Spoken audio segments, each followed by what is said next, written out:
es algo que está a la orden del día en las series y en los videojuegos. No afecta igual al cerebro de un adulto que al cerebro de un chico o de un joven cuya mente está en desarrollo. Lo primero que tenemos que hacer es distinguir la agresividad de la violencia. La agresividad es un instinto natural, igual que tienen los animales, para sobrevivir en el entorno. Es algo biológico e instintivo. Con la educación conseguimos modularlo. La violencia, en cambio, viene de la conducta aprendida. Por eso hay que tener mucho cuidado. Si una persona se dedica a ver o a jugar con videojuegos donde la violencia es algo primordial e importante, una de las cosas que va a suceder es que el cerebro va a aprender y va a querer replicar. Pero también sucede un tema muy importante, y es que cuando se estimulan las zonas de la agresividad y de la violencia, disminuyen las zonas de la empatía y de la sensibilidad. Es decir, una persona acostumbrada a estar todo el día relacionada con agresividad y violencia será una persona menos empática. La empatía es la capacidad que tiene el ser humano de ponerse en el lugar del otro, de entender las emociones de los demás y de ayudarles en consecuencia. Cuando uno ve series, por ejemplo, la serie del calamar, que me parece que es un caso muy importante, el adulto puede verlo y puede hacer un juicio crítico al respecto. Puede darse cuenta de que existe la violencia, de que existe de qué va el juego, del componente tan intelectual o tan interesante que existe sobre la crítica a la sociedad y hacer un discernimiento al respecto. En cambio, el niño se queda con esa parte violenta y quiere replicarlo. Y muchas veces ese estímulo tan fuerte que recibe al observar la agresividad lo replica con sus amigos o en las reacciones que tiene ante la frustración. Hoy en día se ha visto las consecuencias que está teniendo en los jóvenes el ver series como la de Calamar, aunque siempre ha existido la violencia y la agresividad en la televisión o en el entorno.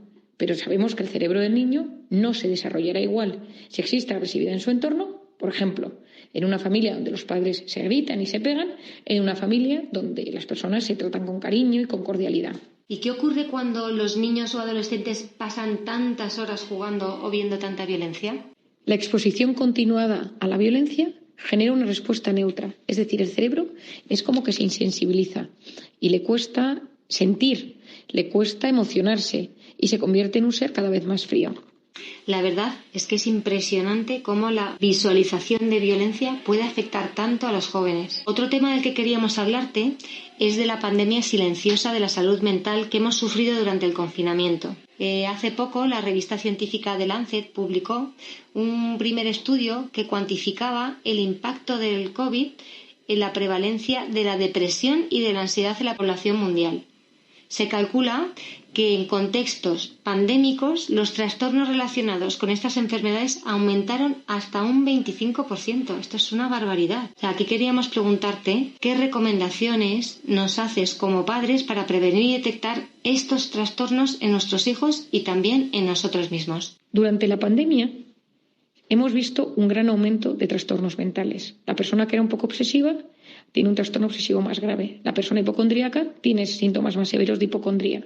La persona ansiosa sufre de ataques de ansiedad. Es decir, el hecho de haber vivido en incertidumbre y aislados y sin capacidad de relacionarnos de forma sana con el entorno ha hecho que muchas personas estén solicitando ayuda. Los jóvenes también han sufrido mucho, porque los jóvenes necesitan naturaleza, necesitan el trato con iguales y necesitan tener una buena gestión de la pantalla. Y durante muchos meses los jóvenes se han visto envueltos del mundo digital las 24 horas del día. ¿Qué ha sucedido? Trastornos depresivos, bajado de autoestima, voz interior que les machaca, problemas de alimentación, problemas de ansiedad y una adicción muy severa a los videojuegos, a las pantallas, al WhatsApp, una incapacidad para soltarlo hoy en día. ¿Qué recomiendo? Lo primero de todo es que si tienes un hijo en esas edades es que observes cómo se encuentra. A muchos de ellos les cuesta expresar sus emociones, pero ayuda poder tener un padre o una madre que se acerca y que le pregunta, les ayuda, que de repente su padre o su madre pues, se acerquen y sean un lugar seguro para poder expresar sus emociones. Por otro lado, los hijos no van a hacer cosas que nosotros no hagamos como padres. Es decir, si nuestros hijos nos observan enganchados al teléfono, si nos observan irritables, tristes, sin ilusión, probablemente ellos también se contagien de ese estado anímico. Hay que intentar modificar un poco también el estado anímico familiar, porque muchas familias, muchos hogares lo han pasado muy mal. De ahí la importancia, como mencionabas antes, de dar ejemplo a nuestros hijos en todo momento. Como padre, te recomiendo que observes a tu hijo, que le preguntes cómo se encuentra, que le preguntes cómo están los amigos de su clase, cómo siente la concentración, si le cuesta más retener información, si nota que tiene menos memoria, si tiene ansiedad, explicarle que quizá tú en algún momento también has sentido angustia, que te ha costado dormir por las noches y que intentes analizar y observar cómo se encuentra su mundo interior. Por otro lado, como padre siempre viene bien educar a los hijos en inteligencia emocional. Esto significa que escuchen, que presten atención, que cuando estén hablando contigo no tengan el teléfono delante, que se preocupen por los problemas de los demás. Y si realmente notas que están muy insensibilizados, intentar trabajar en ellos. Muchos de los padres o educadores que nos escuchan tratan a diario con adolescentes. ¿Qué consejo les darías, además de la paciencia y comprensión, para acompañarlos en esta etapa de cambio constante tan difícil? Como educador, como padre, también recomiendo que entiendas que el cerebro de tu hijo está en pleno desarrollo.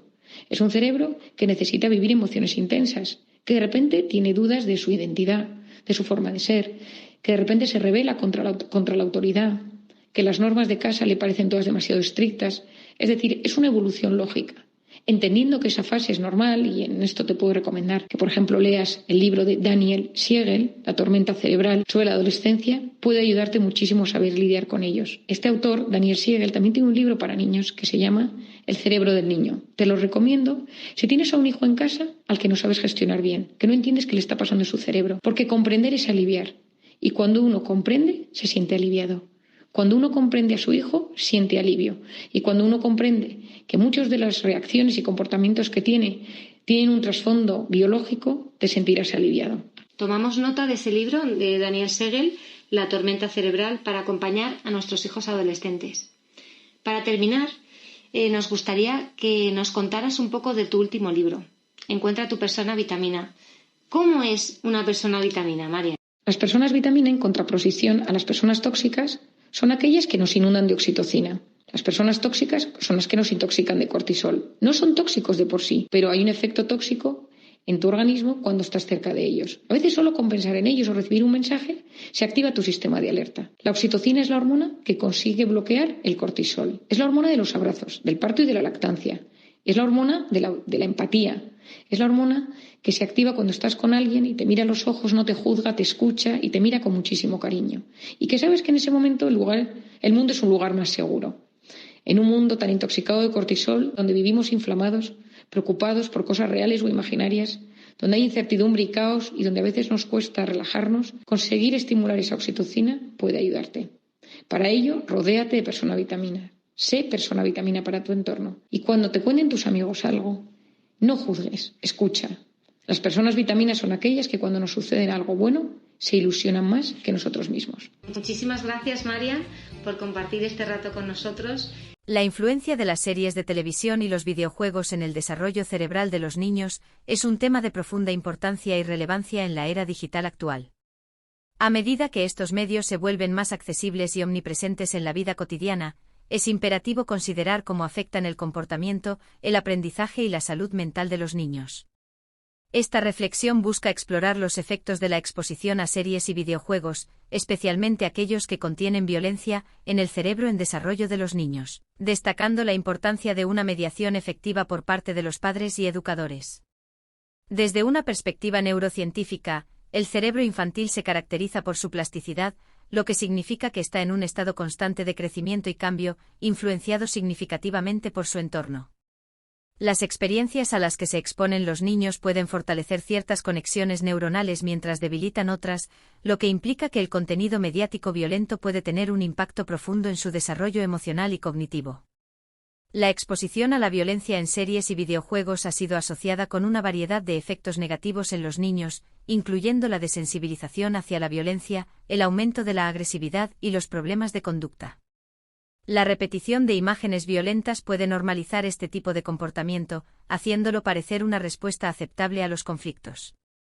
Estos efectos se ven exacerbados por el hecho de que los niños son especialmente susceptibles a imitar comportamientos observados, un principio básico del aprendizaje social. Además, la exposición prolongada a entornos virtuales violentos puede afectar la capacidad de los niños para desarrollar empatía.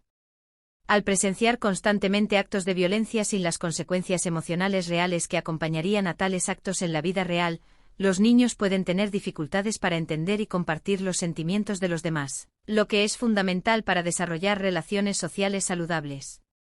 La investigación también ha indicado que el tiempo excesivo frente a pantallas puede tener un impacto negativo en la atención, el sueño y el rendimiento académico de los niños. Los videojuegos y las series demandan una atención constante, lo que puede llevar a una disminución de la capacidad de los niños para concentrarse en tareas que requieren un enfoque prolongado, como el aprendizaje en el aula. Además, el uso de pantallas antes de dormir ha sido vinculado con patrones de sueño perturbados, lo cual es esencial para el desarrollo cognitivo y emocional. Por otro lado, no todos los efectos de los videojuegos y las series en el cerebro de los niños son negativos. Cuando se selecciona cuidadosamente, el contenido mediático puede ser una herramienta poderosa para el aprendizaje y el desarrollo.